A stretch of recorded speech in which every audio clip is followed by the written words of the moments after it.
A few years ago, I went to a conference in Oxford, England.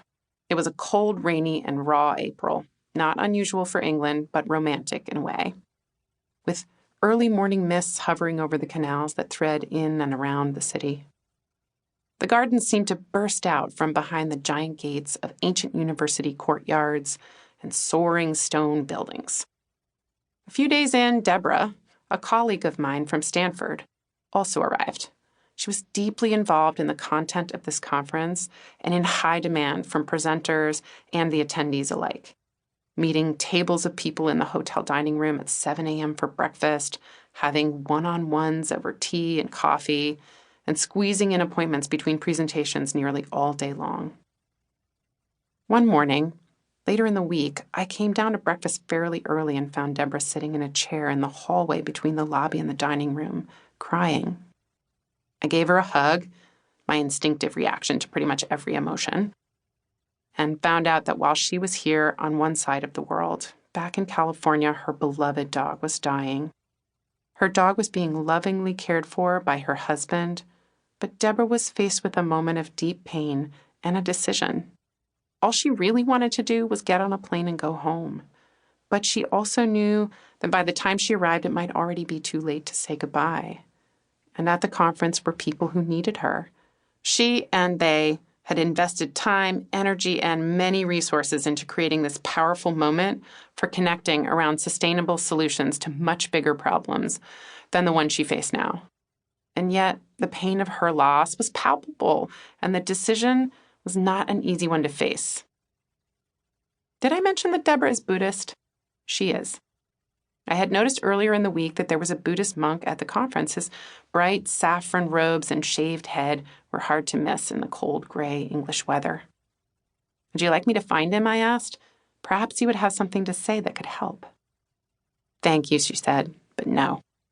I already know what he will tell me. She stood up and gave me another hug. I'm going to go walk along the canals for a while and be my own monk. I'll tell myself all the things I know I need to hear, and I'll see you later at the main presentation. Let's all aspire to create a navigational practice as strong as Deborah's. One that's so familiar that in honest moments of difficulty, you can be your own monk, telling yourself what you already know you believe, making those tough decisions easier to make. Be your own monk is a part of my own manifesto now. My manifesto, like all the best kinds of navigational practices, doesn't tell me what's right or wrong in every instance. Rather, it makes clear to me what I believe, and I make the decisions. This book will show you how to use the tools of design to create your own manifesto.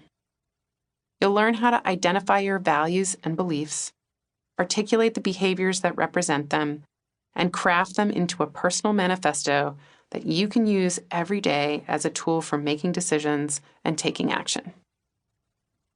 A personal manifesto is the Swiss Army knife of self-awareness. Your manifesto can give you the confidence to take risks that are important to you and be persistent about pursuing goals you actually care about. You can use it to synthesize new ideas and knowledge, react to change with coherence and consistency, inform your intuition, be authentic with others, and avoid situations that lead to regret. Your manifesto can be the life raft you build to keep your head above the waters of change, travel the oceans of new technology and complexity, and work your work a little wiser every day.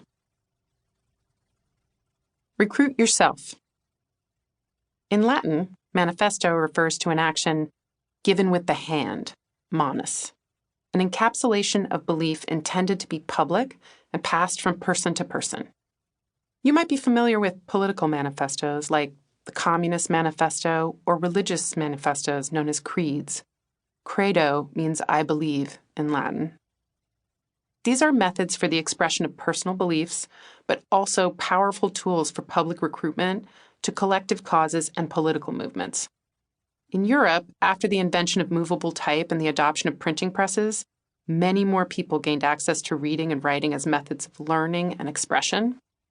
The broadcast and development of new ideas, discoveries, and beliefs accelerated the development of individual rights and liberties through successive movements for social change. Manifestos were both a proclamation of new ideas and an invitation to participate as a part of these movements. People have continued to produce ideas and exchange them as manifestos as far and as fast as each new broadcast medium can take them.